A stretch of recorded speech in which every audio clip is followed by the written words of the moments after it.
but the gift of life is eternal life. Yung Romans 3:23 plus, sabi po doon, for all have sinned and fall short to the glory of God. But praise be to God, ulitin ko, sabi nga po doon, but the gift of God is eternal life through Jesus Christ. And that is the reason why we need to be born again. Para matanggap po natin, okay, yung salvation. What do you mean by born again? Born again means to accept Christ as your Lord and Savior. Yun lang po ba? Of course, no? Yung pag-accept po natin sa ating pong Diyos at tagapagligtas, nandun din po dapat yung pag-repent po natin. Okay? Sa ating pong mga kasalanan. When we see repentance po, mga kapatid, ito po yung 180 po ba? 180 degrees away po sa dati po natin mga ginagawang hindi maganda. And that is, yun po yung tinatawag po natin born again. Amen po ba? Are you getting me po ba? Tama po ba? Ha? Born again means, born again ako kasi niluglug ko natin. Born again means you accept Christ as your Lord and Savior. Probably before, ikaw yung boss. Okay? Sa sarili mo. Ikaw yung gumagawa ng desisyon sa sarili mo. But since you are already born again, ang driver na po sa buhay po natin, hindi na po tayo. Meron na po tayong sinusundan. Meron na po naglilid sa atin. Ang naglilid po sa atin, ang driver po ng buhay po natin, walang iba po, kundi ang ating pong Panginoong Jesus. And since Christ is already our guide, siya na po yung Savior natin, siya na po yung driver po natin, of course, nandun na rin po yung pagtalikod po natin. Doon po sa mga dati po nating ginagawa na hindi po maganda. Amen? So later on po, we will put into remembrance. Gunitain po natin. We will commemorate. Okay? Yung blessings na binigay po sa atin ng ating pong Diyos na buhay. Amen po ba? Are we ready? Amen. Are we excited? Amen. Naantok po ba tayo? Huwag kayong matulog, ha? Alam ko po, yung mga iba galing sa work. Okay? Kung meron pong kung meron pong gusto ng Satan, ito po yung ayaw po ay patulugin. Patulog ka, pagod ka. Okay? Walang matutulog. Sabi mo sa katabi mo, hindi ka matutulog. Kukurutin kita. Okay? Amen? Hindi ako matutulog. Okay? Okay? We have to guard each other, ha? Walang matutulog po. Labanan po natin yung antok po natin. Amen? Glory to God. So, we will proceed po. Now, the title of our message po. Na-miss po ba natin ang isa't isa? Amen! Praise God. Okay? Dumadami po tayo, especially mga bata. Glory to God. Ibig sabihin yan, we are multiplying. No? Amen po ba? Masaya tayo kasi may mga bata. Okay? The title of our message po, simple lang po ang mensahe po natin sa gabing ito. Okay? At ang pamagat po is two builders. Sabi ko, walang matutulog, focus po tayo rito. Okay? Focus po tayo sa harapan. Ako muna yung magsasalita. Later on po, panting po tayo. So the title of our message for this evening is Two Builders. And our verse po was taken from the Gospel of Matthew, chapter 7, verse 24 to 27. Ang verse po natin sa gabing ito is very popular. Popular po siya. Probably you have heard this verses po. Itong parable na ito many times. So, since alam na po natin, probably mostly of us, alam ko na yung message. Okay? So, since alam na po natin itong verse na ito, popular na po ito, probably our message this evening is just a, ano ba yan? Just a, ano ba? Review. Okay? It is just a, para bang, review, refresh, encouragement, okay? Ano pa? Reminder, okay? Sa atin. Okay? Matthew chapter 7, verse 24 to 27. At ang verse na ito, kung babasahin po natin, it is all about the parable of the wise and foolish builders.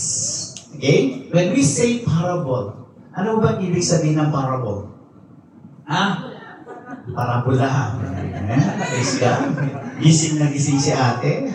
Okay? When we say parable po, as per our definition, lagi po natin naririnig to, sabi po doon, a parable po is an earthly story with heavenly meaning. At ito po ay ginagamit to illustrate a spiritual point.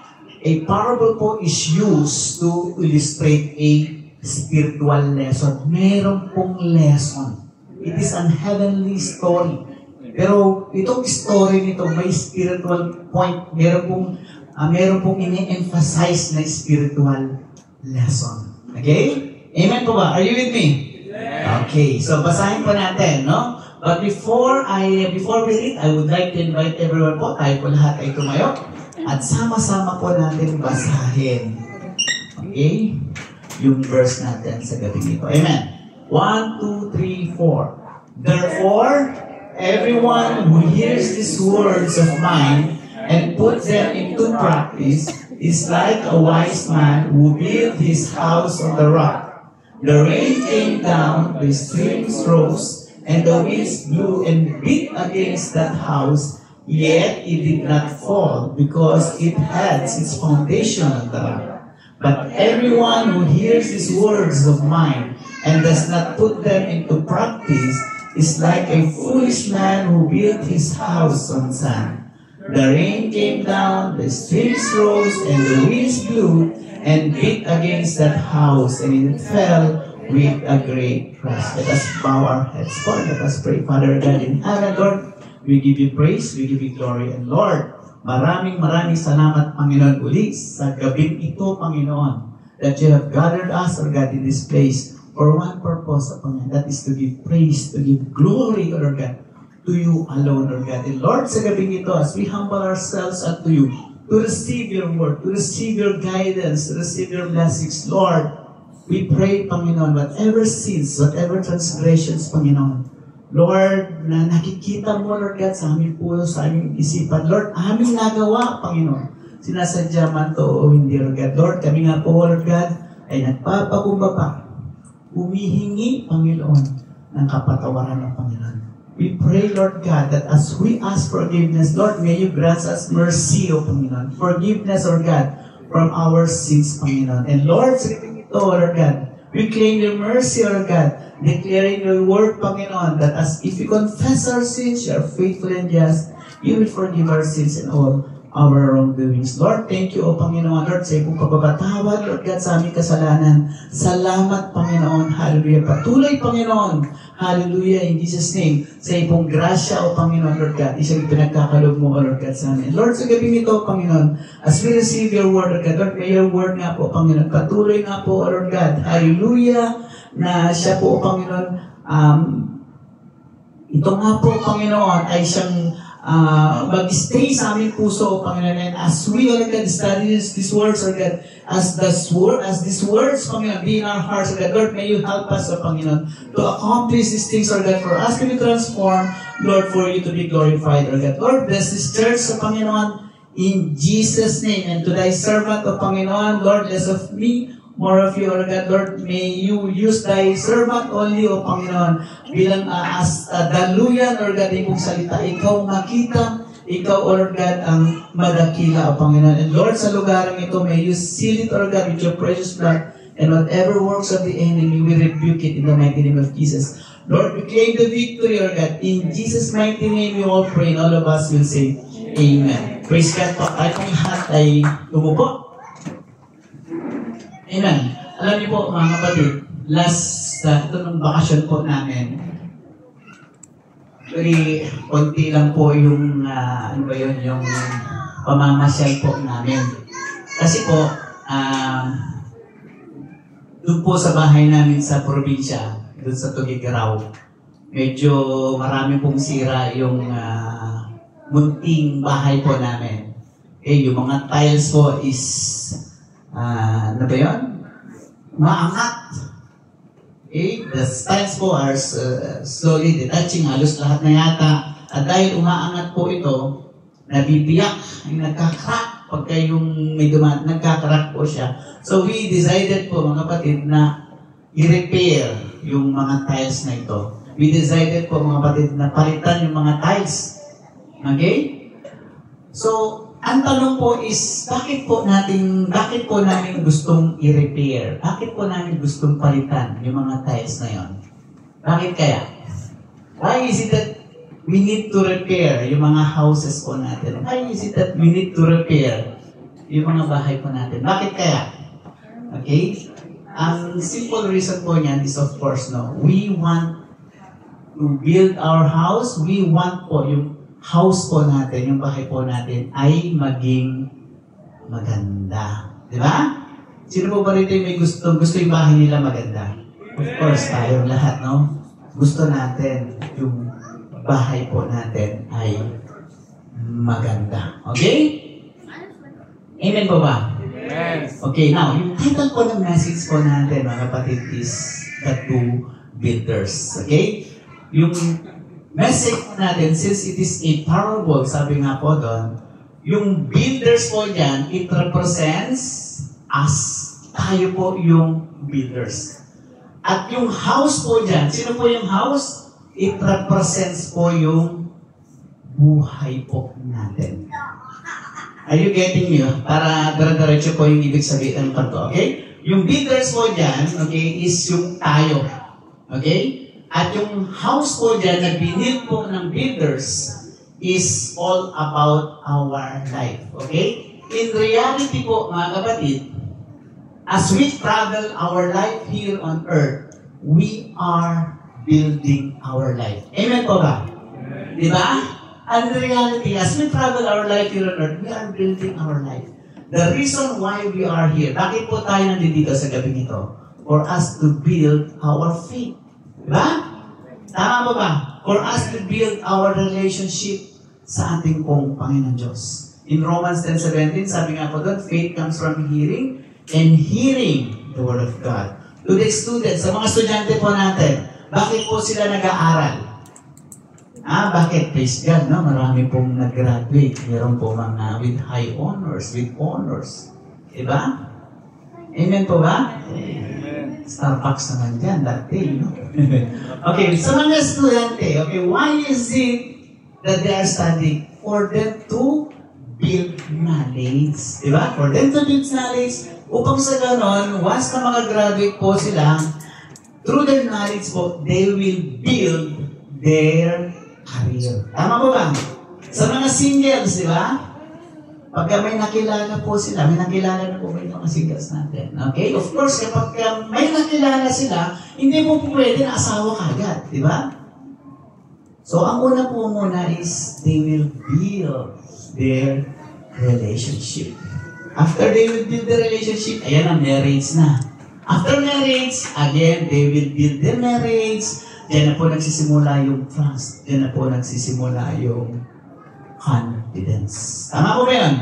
Amen po ba? Amen. Now, one thing po we can learn from building is, it is not how fast you build, but, ano po yung dapat? It is not how fast, but, ang ikino-consider po natin is, it should be strong. It is not how fast you build, but, sabi po dito, we must build it strong. Actually po, kung titignan po natin, pwede po tayo mag-asawa kagad eh. Kung gusto mo, we can build marriage kagad. Pwede ka mag-asawa kagad, makakita ka lang dyan, sagutin mo, mag-asawa ka na. Pwede. Pwede ka rin naman mag-build ng business kagad kung gusto mo. Diba? Patayo ka dyan. Ano yung magandang business ngayon? Ha? Halo-halo. Pwede. Diba? Pwede pong mag-build. Pero, ang tanong po dyan is it strong?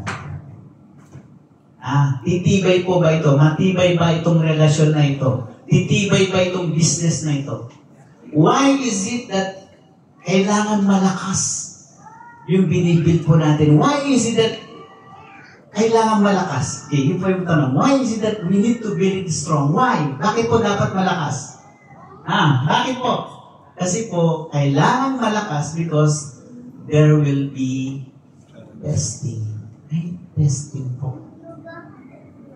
May trials. May testing. Amen po ba? Amen. Medyo inaanto po. Nakikita ko kayo, medyo nilalabanan nyo na naman yung Okay? We need to build it strong. Whatever it is, when building, it is not how fast it is, but it should be strong. Why? Because there will be testing. In our relationship, in our business po, in our relationship with God, it should be strong. Why? Because there will be testing. Now, in our message po this evening, dito po sa verse po natin, there are two builders. Okay? Meron pong two builders dito na involved. Okay?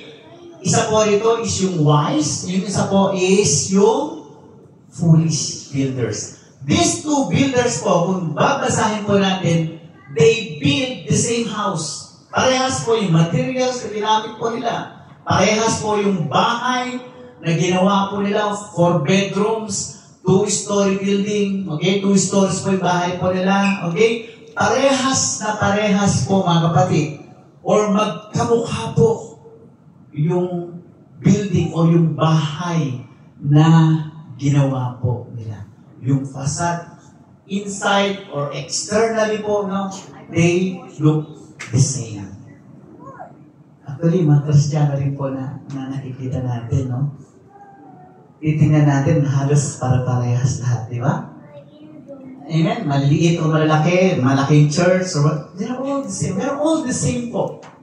We love God, we pray to God, we give praise sa ating pong Panginoong Diyos. Now, saan po natin makikita yung pagkakaiba po ng Kristiyano? Ha? Sa isang bahay, okay, parehas. Paano natin makikita yung pagkakaiba po ng bahay? Okay? Sa Kristiyano rin, paano po natin makikita? Para parehas tayo, kung tutusin. Nag-church natin. Nag-church tayo, probably we'll say, we all love God. Yes. Okay, we give praise. Probably you are involved in it. Yeah, yes. But how can we see the difference po? Paano po natin malalaman ang pagkakaiba po natin? We will know the difference po through our foundation. Kanina yung sapat natin sa ministerial po natin, nabanggit po yung pundasyon. Diba? The difference po mga kapatid is we will know po through our foundation. Gaano po ba kalalim ang ating pong pananampalataya sa ating pong Panginoon Diyos? Saan po ba nakatuon ang pananampalataya po natin sa ating pong Panginoon Diyos? Kumusta na po yung faith po natin kay God? How is our faith po? Are we nurturing po ba yung faith po natin? Kanina nabasa ko po dun sa, minarinig po ako kanina as I scroll po yung internet.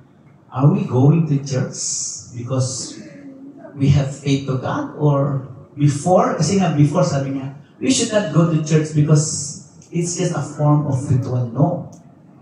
Okay? We go to church para yung faith po natin lalong lalalim, lalong yung relasyon po natin sa ating po Panginoon Diyos is lalong lalalim. We don't go to church because of ritual. Tama po ba? Amen po ba? Amen. So we will know each other po. Okay? Through our foundation. Kung gaano po tayo kalalim yung relasyon po natin, yung pananampalataya po natin sa ating po Panginoon Diyos. I do believe po, titignan ko na, sasabihin ko na, I do believe po, ang bawat isa ay nagbabasa ng Biblia. Tama po ba? Amen. Magbasa po tayo, kapatid. Sometimes, no, ako rin, nahihirapan din ako magbasa.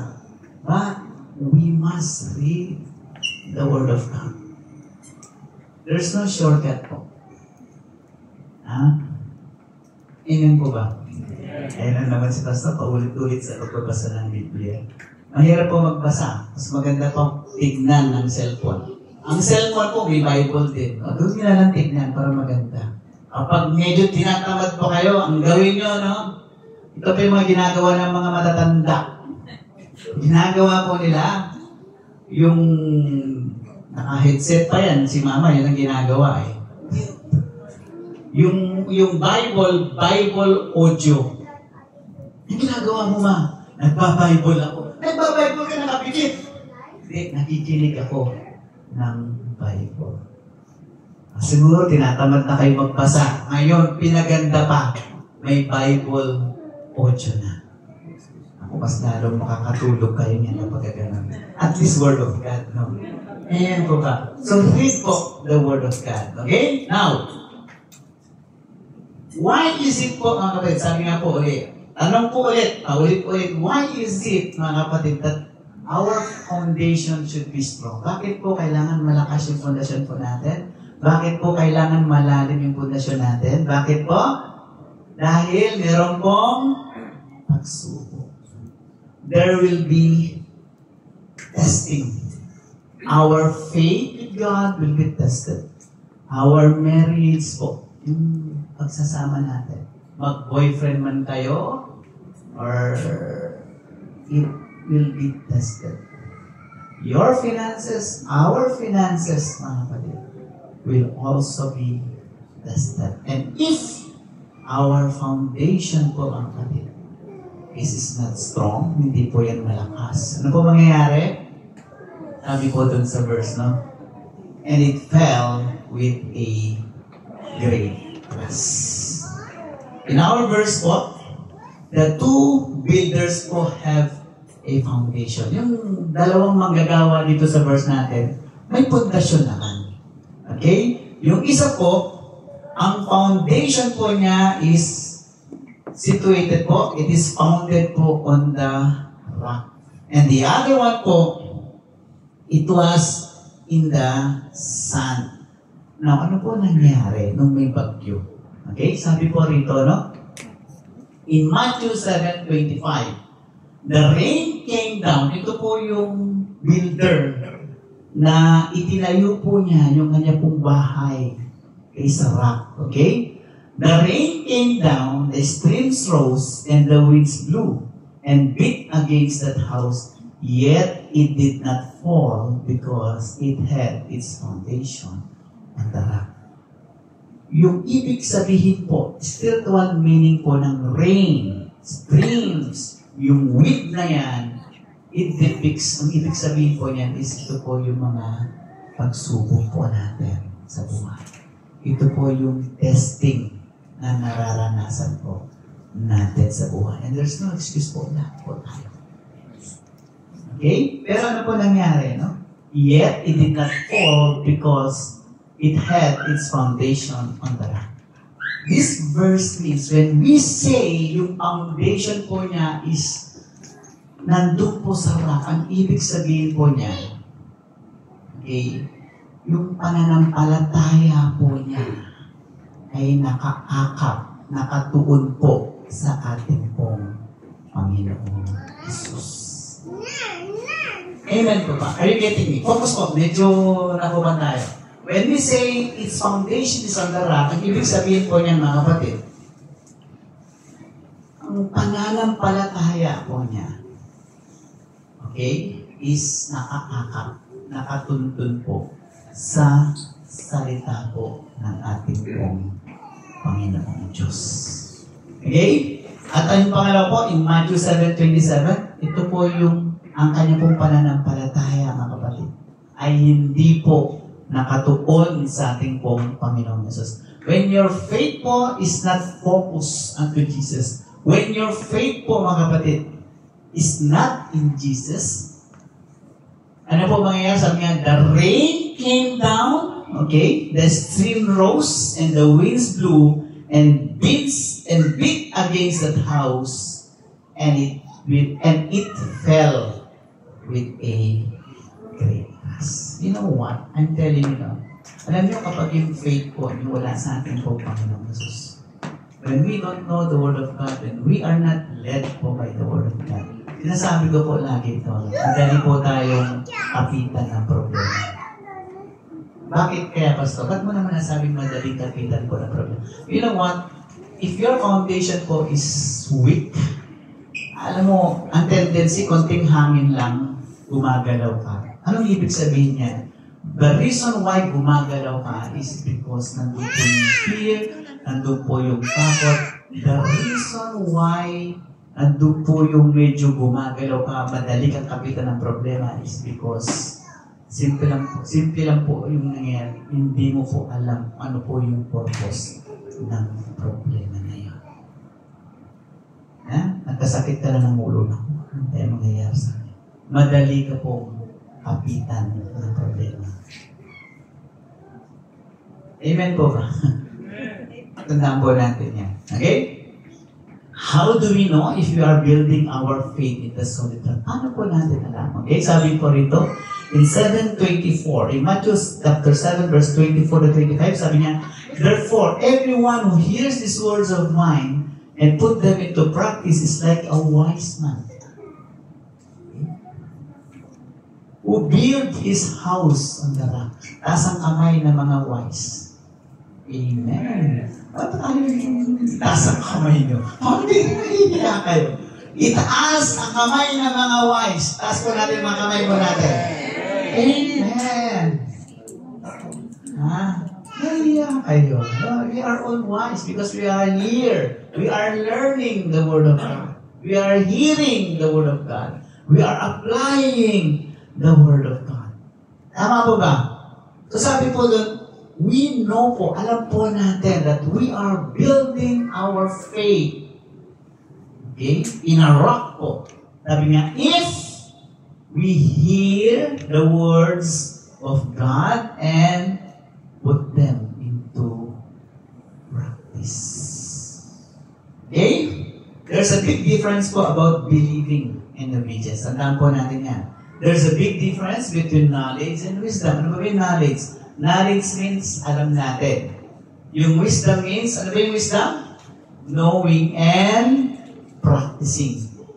Okay, that's why there's a big difference between believing and obedience. Yung mga Pariseo, yung mga Pharisees, they know the words of God. They are knowledgeable. Tama ba yun? Mahirap kapag umuwi ka ng probinsya. Kasi, alam mo, yung I miss my dialect. Talaga naman, yung asawa ko nagagalit. Sayang ka na naman. Sabi ko, what to do? Yan, di ba? Ngayon, medyo hirap na naman ako. Okay? Saan na ba ako? Okay. There's a big difference po about believing and obedience. There's a big difference po about knowledge and wisdom. Yung mga kon natin, di ba? Sabi nga po doon, knowledge means alam mo. But wisdom means you know the Word of God and you are doing it. Now, this verse na ito, sabi po rito, you are building your life, yung buhay po natin. Okay? If we are hearing the Word of God and putting it into practice. I do believe po ang bawat isa. Okay? We are putting the words of God into practice. That's why in James chapter 1 verse 22, sabi po rito, do not merely listen to the word and so deceive yourself. Do what it says. Gawin natin. Especially nowadays, no? Grabe po ang media, kung ano-ano na lang pinapagawa. Alala ko yung nanay ko, nakinig siya sa radyo, sa YouTube. Ang dami mong gamot. Ito, pampakunsan kong plata. Ang dami! Ano ba yan? Kasi sabi sa ganito, ito raw maganda. Ito raw maganda. Lahat na lang, kung ano na lang sinasabi ng media. If you don't know, if you don't have the knowledge, if you don't know yung tama, yung, di ba? Wala, maliligaw ka. Nakukuha niyo po ba yung punto ko? Ha? So sabi po rito, do not merely listen to the word. Alam mo, I always think that kapag nandito tayo, Lord, thank you for the blessings. Okay, yung pagpunta natin dito, yung pakikinig natin ng salita ng Lord. Sabi siguro, ang blessing sa atin is yung may matatanggap. Actually, may blessings when you hear the word of God and you put it into practice. May blessings. Amen po ba? Naalala niyo po ba yung benefits if you obey the word of God? Lagi ko pong inuulit. Ano ba yung tatlong benefits kapag nandun yung obedience natin sa Panginoon Diyos? Alam niyo na po ba, tatandaan niyo? Number 1, if we obey the word of God, ano po mangyayari? There will be order in your life. May kaayusan. There will be order. Why there is order, Pastor? Kasi alam mo yung purpose mo. If you obey the word of God, number one na nangyayari sa buhay mo, magkakaroon ng order yan. Because you know your purpose. What is your purpose in life? Love the Lord your God with all thy heart, with all your soul. Love your neighbor as yourself. Once there's order, you know your purpose. Ano pa yung pangalawa? Ang buhay mo magkakaroon po ng direksyon. Kapag hindi mo alam ang purpose, matandaan mo, if you don't know your purpose in life, if you don't know the Word of God, walang direksyon ang buhay mo. Magulo. Kapag magulo, of course, walang direksyon.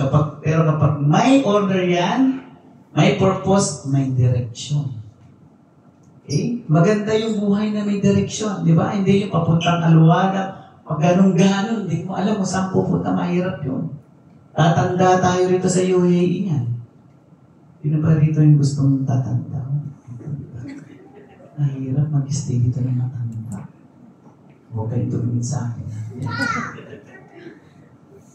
Okay? And once there's order, there's direction, ang mangyayari yung ultimate po, there will be blessings. Kasi may direction eh. Makakarating ka doon po sa pupuntahan natin. Jeremiah 29:11, for I know the plans I have for you, declares the Lord. Plans to prosper you, not to harm you. Plans to give you hope and future. Tandaan po natin, hindi po kawalan sa atin. Okay? Yung tayo po ay sumunod sa ating pong Panginoong Diyos. I remember po, puro kwento ako. I remember po when we are in vacation, yung asawa ko, nag-fix po ng documents, yung mga documents. And on fixing po yung mga documents, yung habang inaayos po niya, nakita po niya yung transcript of records, nakita po niya yung diploma ng ate niya, yung mga achievements ng ate niya, yung panganay po nila Aida. Graduated in ganito, so many commendations and everything. Pero unfortunately po yung ate po niya, maaga po naman. Ano ba yung encouragement? What do I want to emphasize on these things? You know, sometimes we are so busy. I'm not saying we are so busy, we are so anxious, we are so worried on things po na kung minsan, kailangan ganito, kailangan ganyan. Diba? That sometimes po, we forget what is important. That sometimes po, ito po yung mga kadahilanan kung bakit tayo, kumbaga, nandun po yung anxiousness, nandun po yung ano gagawin ko? We are so busy on preparing things na kung saan. Ano ba sabi sa Bible? Because of busyness, because of things po na kuminsan. I'm not saying na hindi tayo dapat mag-prepare. I'm not saying na we should not worry. But sometimes, yung napapasobra tayo, nakakala natin, alam mo, or in fact, ang sabi po ng Panginoon Diyos, na do not worry about tomorrow. In the sense that, ano ba kailangan po natin? We need to live one day. That's why. Because why? Because we don't know what tomorrow brings. So what is the encouragement? Ano ba yung gusto? Alam mo na, ano yung naging reflection ko? Lord, I thank God for what I have today. I thank God for my family. I thank God kasi kakain kami kasama ko ang family ko. Tomorrow is another day. Is may problema tayo. So, tomorrow is another day. Praise God, kumain ako ng breakfast. Naku, dami. Kumain ako ng merienda, 2 beses ng merienda. Ang dami yung ano pinakain. Sabi ng asawa ko, naku, tataas na yung dugo mo, yung cholesterol. Gamot naman. Diba sometimes we keep on worrying on things. Pero sabi ni Lord, obey me. Sunod lang tayo. Amen. Sino mo yung problema? Amen. Ano gusto nyo? Sunod lang tayo. Live one day. Why? Because we don't know what will happen tomorrow. So whatever it is that you have, katabi mo, family mo, enjoy. Enjoy. Because that is the presence of God. Presence of God sa atin. I'm not saying that we need to prepare. But don't too much, yung parang ulam na lang na... are you getting me? Ha? Amen po ba? Gawin natin simple ang buhay, mga kapatid. Amen? Yung mga anak natin, kasama natin, okay? Mamaya uwi tayo, matutulog tayo, di ba? Mamaya kakain tayo, masarap kaya tayo niluto ni Kuya Gab. Cholesterol na naman, di ba? Ay, Kuya Glenn. Ang niluto niya, baka matigas pa yan, malambot na. Kailangan na naman ng gamot. Praise be to God, meron po tayong pagkain. Amen pa ba? God is good. Amen? Amen. Gawin po natin simple ang buhay. Obey God's word. Okay?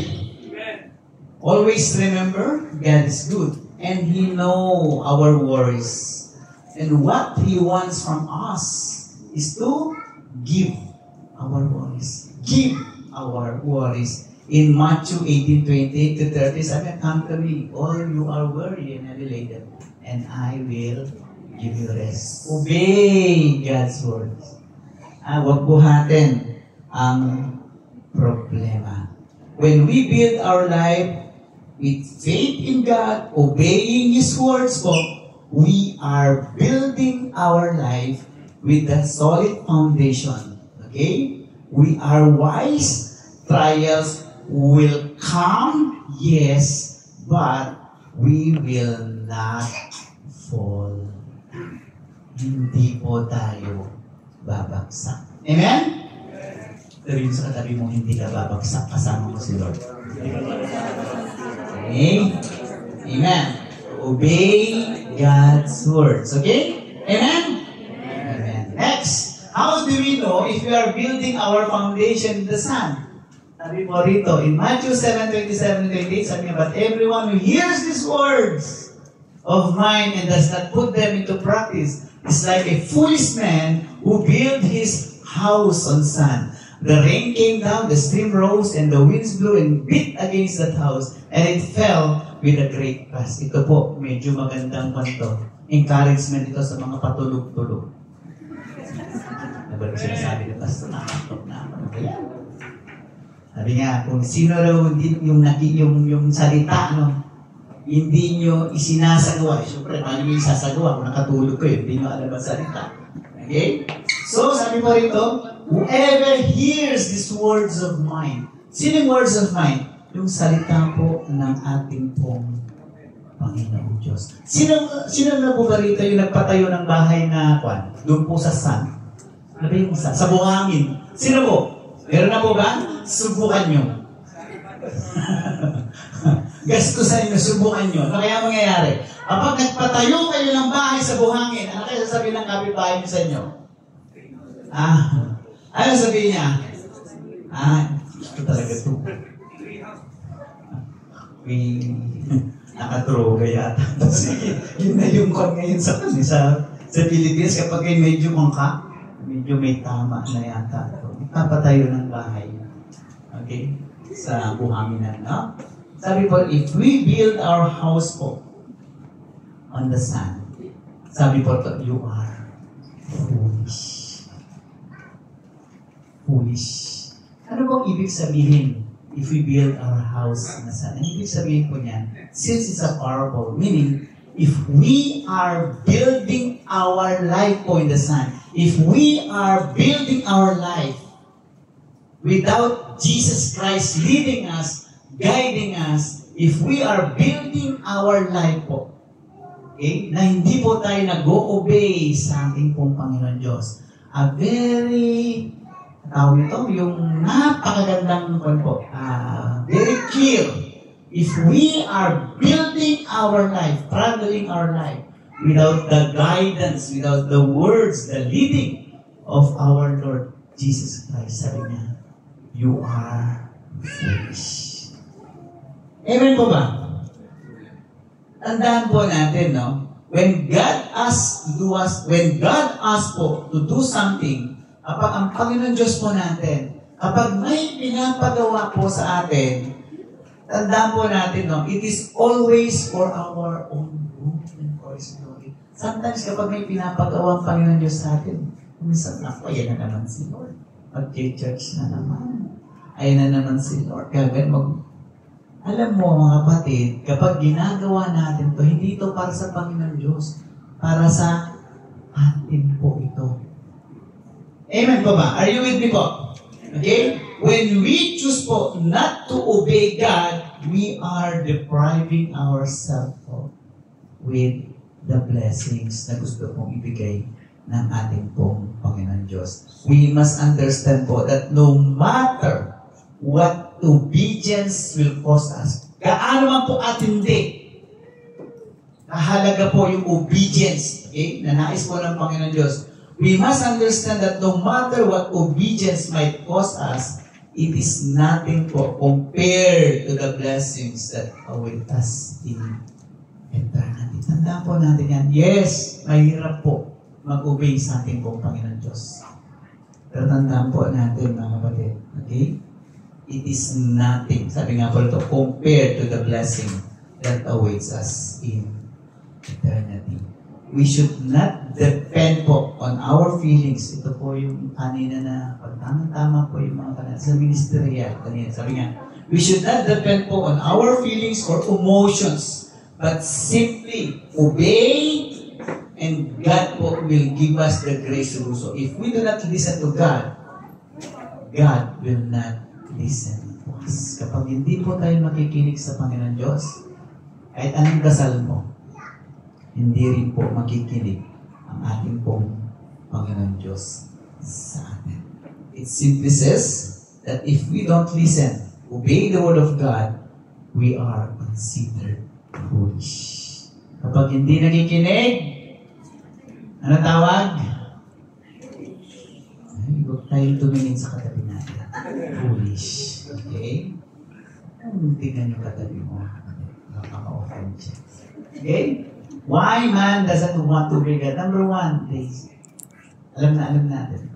Sabi ko nga, it's just a... di ba? Oo, hindi. Nababat tayo. Anong pagpagod? The reason why sometimes we doesn't want to obey God is because of selfishness. Ako muna. Pangalawa po, pride. Ayaw po natin magtiwala sa Panginoon Diyos.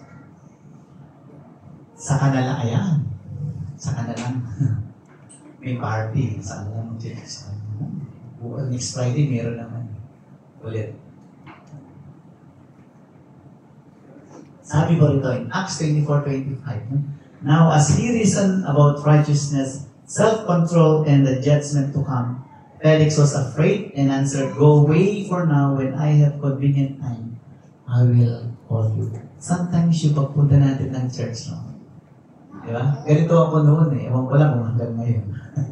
Before, no? As per our convenient time. Saka na lang.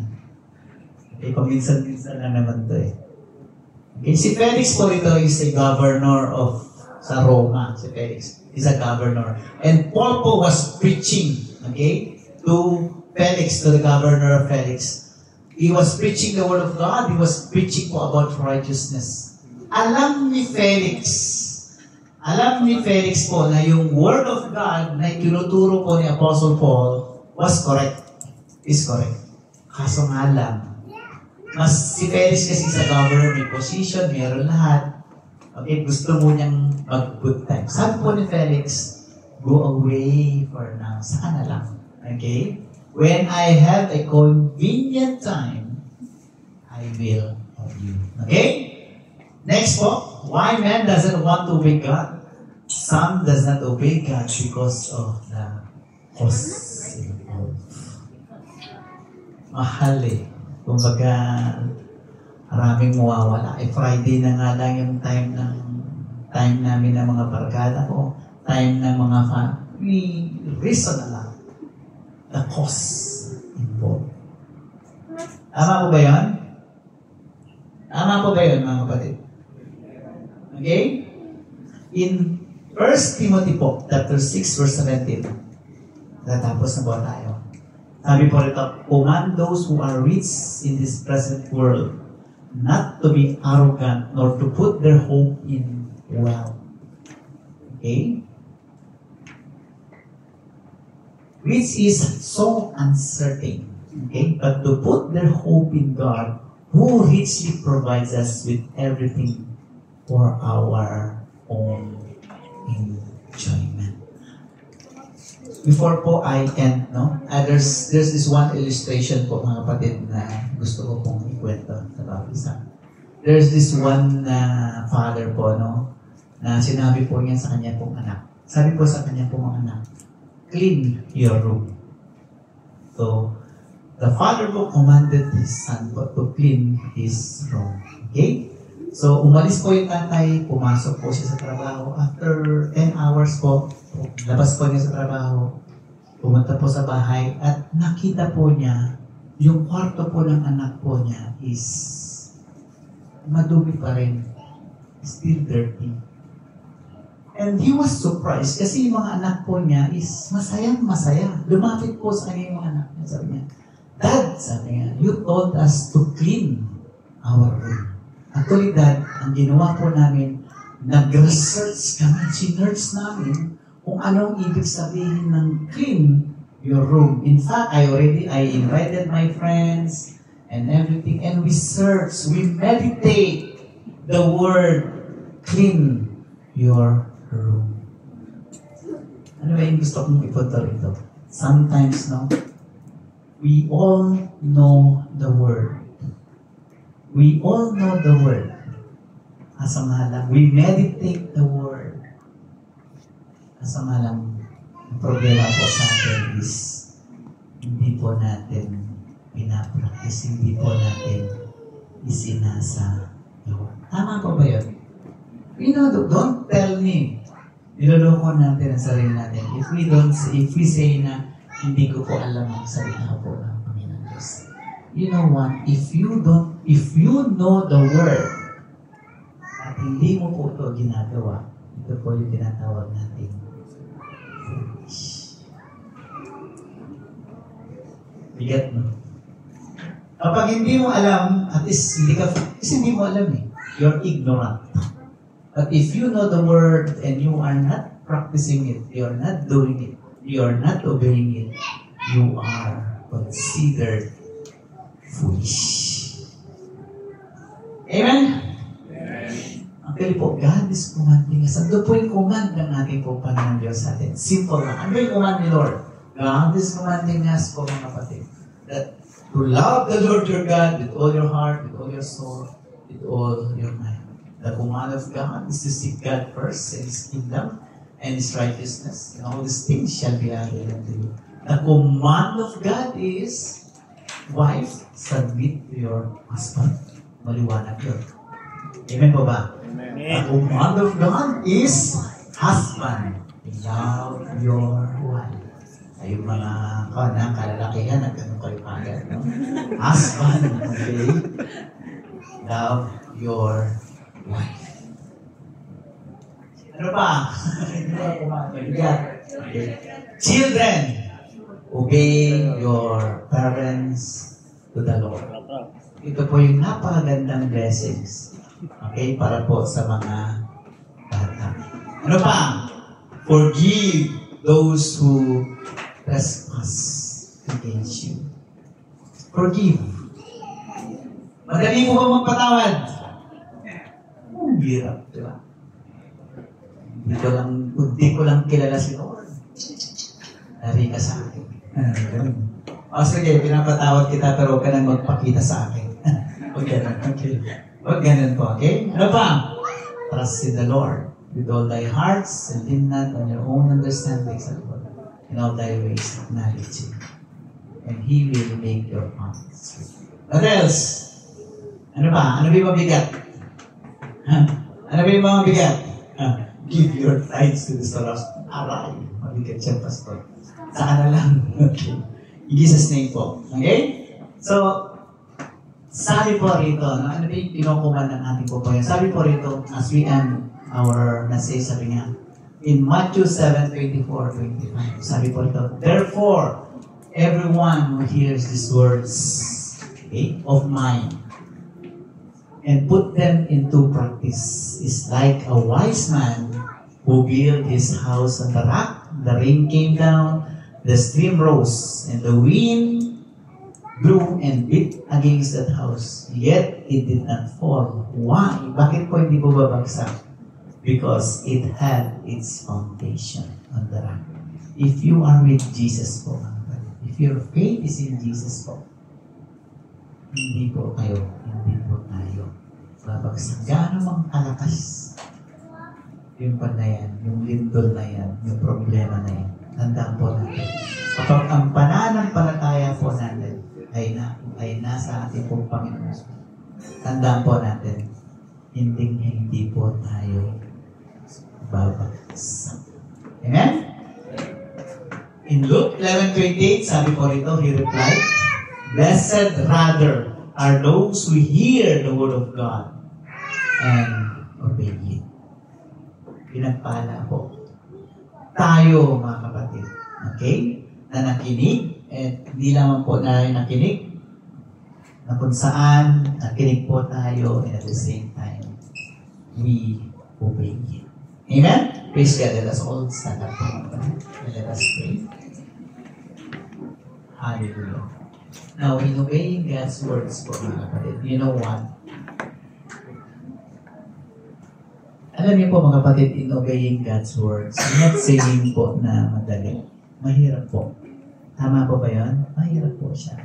And that's the reason why po, mga kapatid, na we also need po to ask God's help.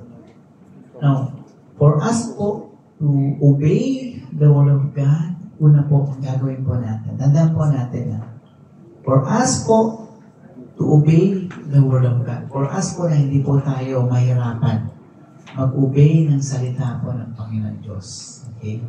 Una po sa lahat, ang gagawin po natin is to humble ourselves to God. Akong baba po tayo.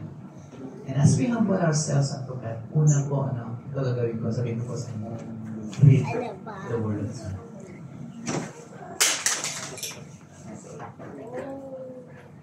Ang una pong gagawin po natin, for us to, na magawa po natin, ma-obey po natin, ma-accomplish po natin, yung Word of God, read the Word of God. First step, we must know first the Word of God. Once you know the Word of God, we need to pray and ask God, Lord, tulungan mo po ako, Lord, that as I read your Word, Lord, ang mga salita mo ito, tulungan mo rin po ako na ito po ay aking po maisawa.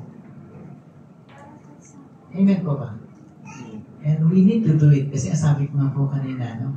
Once we know and obey the word of God, ito po yung sabi po natin. Buhay po natin, there will be order, there will be direction, there will be blessings. If we don't obey the word of God, sakit man sabi po doon, we are building our life po on the sun. If we are not obeying the word of God, sabi po doon, we are considered. Let us bow our heads and pray. Hallelujah.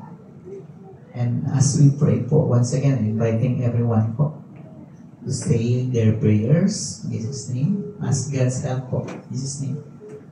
Hallelujah. That as we hear God's words sa gabing nito, encouraging us to know His words and not only knowing, but also to obey His words. Let us ask God to humble ourselves and ask God's help for Jesus' name to accomplish these things for us to be transformed and for us to glorify God in Jesus' name. Hallelujah. Hallelujah.